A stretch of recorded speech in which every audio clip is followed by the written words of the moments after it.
Hi and good evening. Welcome to video number 17 for National Bookstore's hashtag Read Out Loud Challenge. For every 75 videos, National Bookstore has pledged to set up one library, and these are videos that people have uploaded of themselves reading an excerpt from a book aloud. So for this evening, allow me to regale you with a section of Scott Lynch's The Lies of Locke Lamora, which is book 1 in the Gentleman Bastard series. So just to a number of you who are unfamiliar with the series, it's one of the more interesting pieces of sci-fi out there. And it's not just sci-fi with spaceships and lasers and aliens, but it's really more of take the spirit of Ocean's 11 and mix it in with the Renaissance, mix it in with the world of Leonardo da Vinci. So smush them together, set them in another planet, and you have essentially one great grand adventure. So allow me to read you a section where our titular character, Locke Lamora, is introduced to his first kappa, okay, or essentially is made to swear fealty to one of the big bosses of the underworld in his world in Camor. Right, let's start.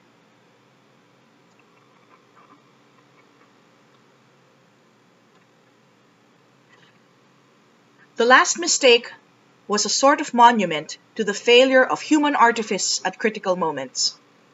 Its walls were covered in a bewildering variety of souvenirs, each one telling a visual tale that ended with the phrase, "not quite good enough." Above the bar was a full suit of armor, a square hole punched through at the left breast by a crossbow quarrel. Broken swords and split helmets covered the walls, along with fragments of oars, masts, spars, and tatters of sails. One of the bar's proudest claims was that it had secured a memento of every ship that had foundered within sight of Camor in the past 70 years. Into this mess, Father Chains dragged Locke Lamora, like a launch being towed at the stern of a huge galleon. On the south wall of the bar was an elevated alcove, given privacy by rows of partially drawn curtains. Men and women stood at attention here, their hard eyes constantly sweeping across the crowd, their hands never far from the weapons they carried openly and ostentatiously. Daggers, darts, brass and wooden clubs, short swords, hatchets, and even crossbows, ranging from slender alley pieces to big horse murderers that looked, to Locke's wide eyes, as though they could knock holes in stone. One of these guards stopped Father Chains, and the two exchanged a few whispered words. Another guard was dispatched into the curtained alcove while the first eyed Chains warily. A few moments later, the second guard reappeared and beckoned. It was that Locke was led for the first time into the presence of Vencarlo Barsavi, Kappa of Camor, who sat in a plain chair beside a plain table. Several minions stood against the wall behind him, close enough to respond to a summons, but far enough to be out of earshot for quiet conversation. Barsavi was a big man, as wide as Chains, but obviously a bit younger. His oiled black hair was pulled tight behind his neck, and his beard curved off his chin like 3 braided whipcords of hair, one atop the other, neatly layered.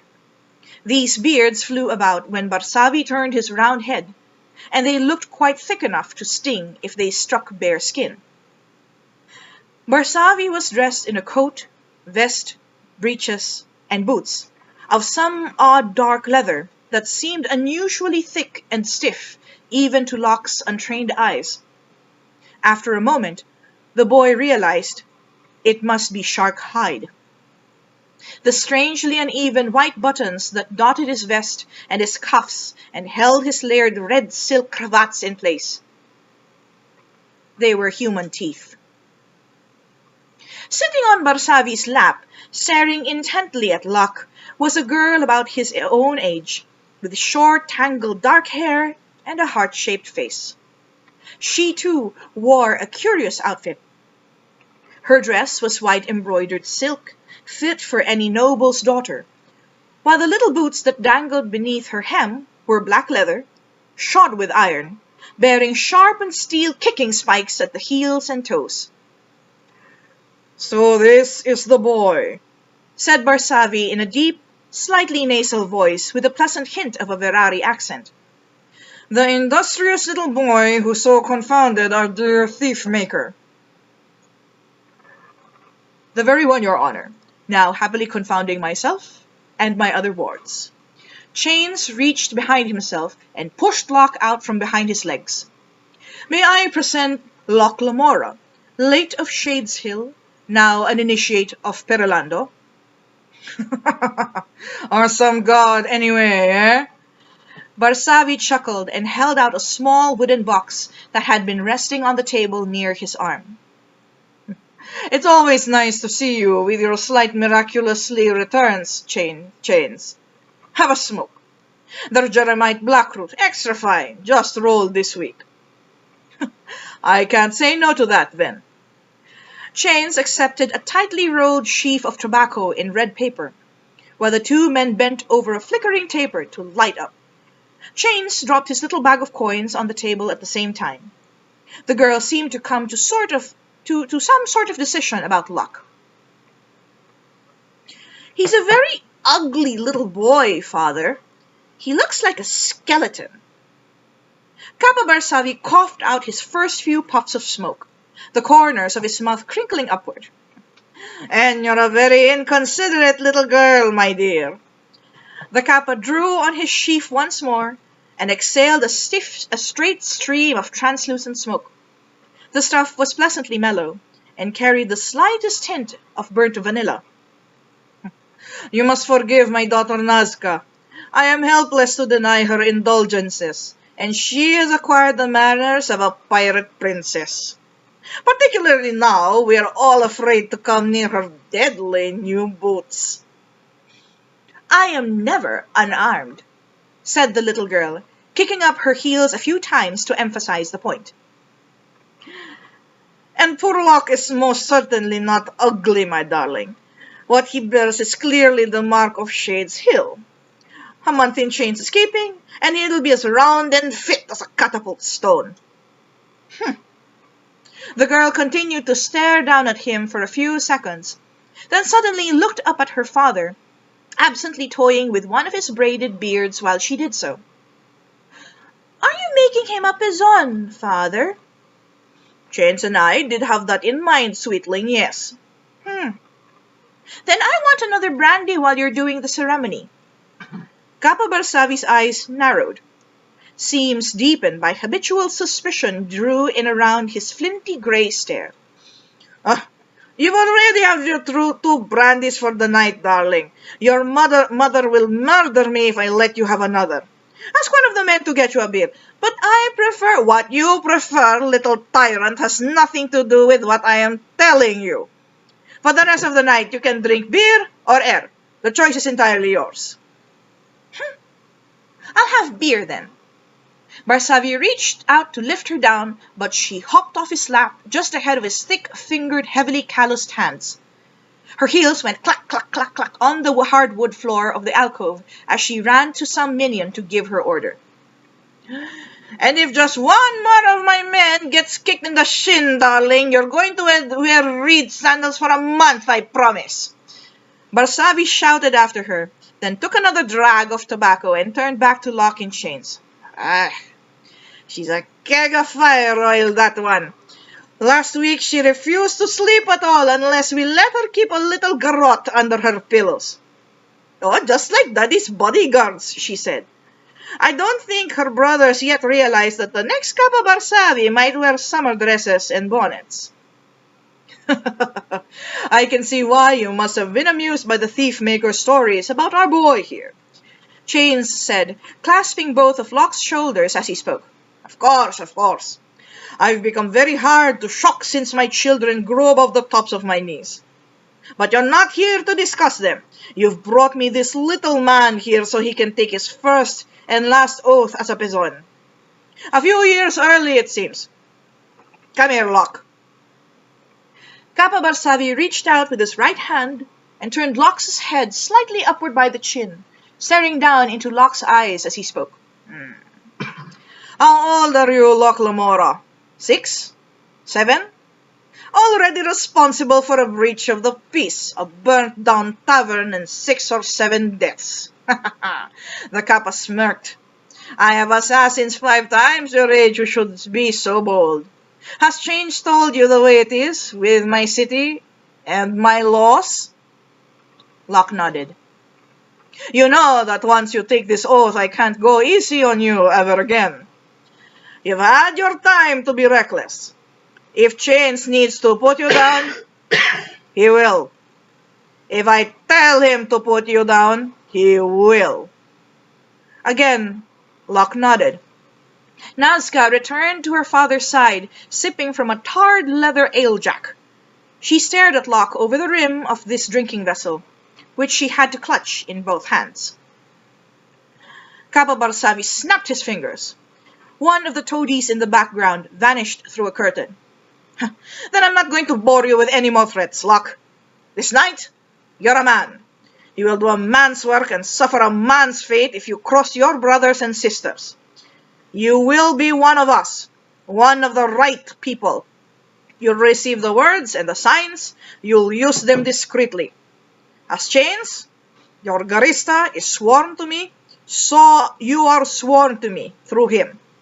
I am your Garista above all Garistas. I am the only Duke of Camor you will ever acknowledge. Bend your knee.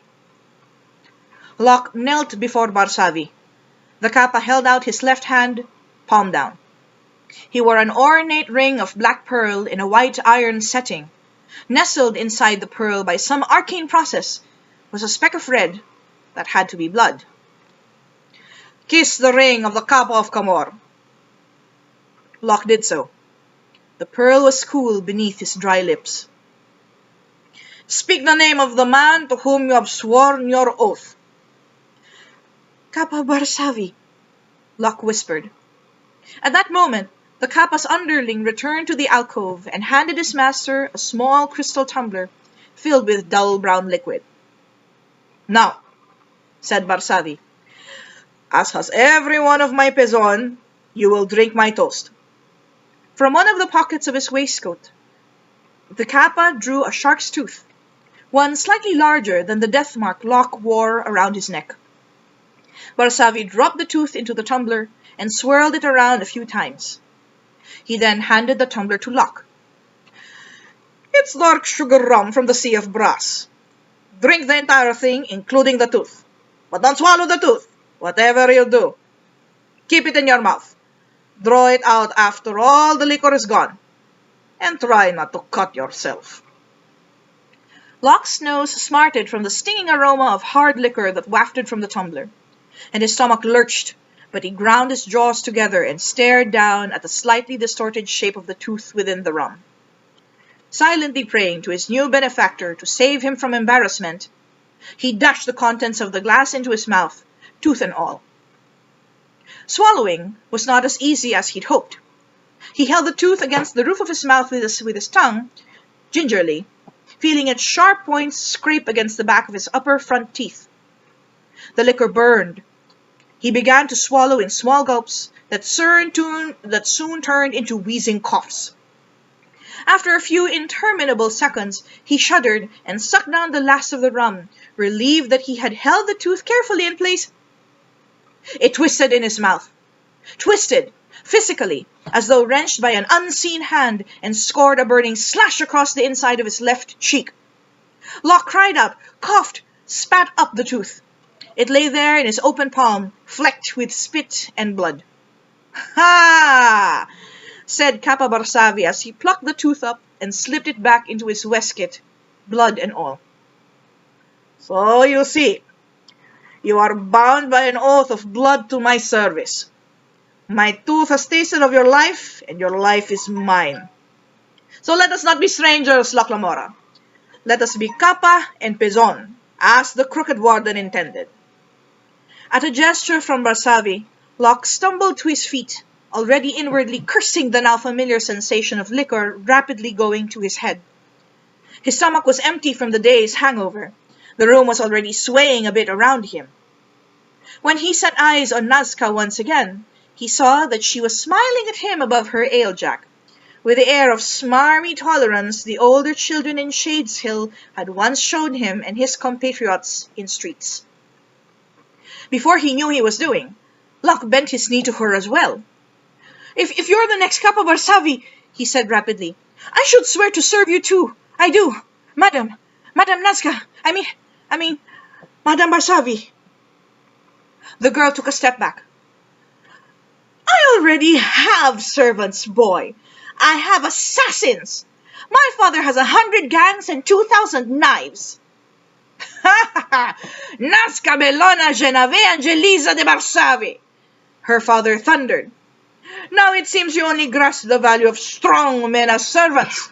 In time, you will come to see the value of gracious ones as well. You shame me. Nonplussed, the girl glanced back and forth between Locke and her father several times. Her cheeks slowly turned red. After a few moments of pouting consideration, she stiffly held out her ale-jack to Locke. You may have some of my beer. Locke responded as though this were the deepest honor ever conferred upon him, realizing, though hardly in so many words, all the while that the liquor was somehow running a sort of rump parliament in his brain that had overruled his usual cautious social interactions, especially with girls. Her beer was bitter dark stuff, slightly salted. She drank like a Ferrari. Locke took 2 sips to be polite, then handed it back to her, bowing in a rather noodle-necked fashion as he did so. She was too flustered to say anything in return, so she merely nodded. Ha ha ha! Excellent! Kappa Barsavi chomped on his slender cigar in mirth. Your first Pezon! Of course, both of your brothers are going to want some just as soon as they hear about this. And that was an excerpt from Scott Lynch's The Lies of Locke Lamora. Thank you so much for joining me for Video 7 of National Bookstore's #Read Out Loud Challenge. So please do join us. It's for an excellent cause, and I sincerely look forward to watching your own uploads. Thank you. Have a great evening.